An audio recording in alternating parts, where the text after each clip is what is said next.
எனக்கு பிடிக்கவே பிடிக்காத வேலைய செய்ய போறேங்க. அது என்னன்னு பார்த்தீங்கன்னா, எல்லாருக்குமே பிடிக்காத வேல தாங்க. ட்ரெஸ் எல்லாம் எடுத்து எடுத்து போடும்போதெல்லாம் நல்லாருக்கும்.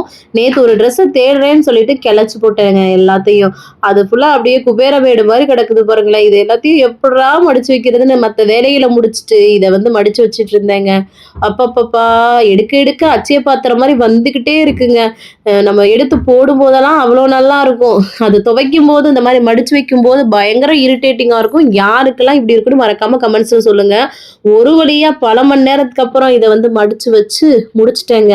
என்னத்தையோ வந்து வெற்றிகரமா முடிச்ச மாதிரி வந்து இருக்குதுங்க. எனக்கு எனக்கு இந்த மாரி தாங்க இருக்கும். இந்த மாரி துணி மடிக்கிறது இதெல்லாம் பார்த்தாலே இரிட்டேட்டிங்கா இருக்கும். யாருக்கெல்லாம் இருக்குன்னு மறக்காம கமெண்ட்ஸ்ல சொல்லுங்க. அப்புறம் ஈவினிங்ல அம்மாச்சிக்கு காஃபி போட்டு குடுத்துட்டு, தம்பியையும் டியூஷனுக்குலாம் அனுப்பி விட்டுட்டு, நைட்டு டின்னருக்கு தோசை மாவுக்கு இல்ல. அதனால கோதுமை தோசைய கரைச்சு தான் தோசை ஊத்தி அப்படியே முடிச்சாச்சுங்க. தேங்க்ஸ் ஃபார் வாட்சிங். நாளைக்கு பார்க்கலாம்.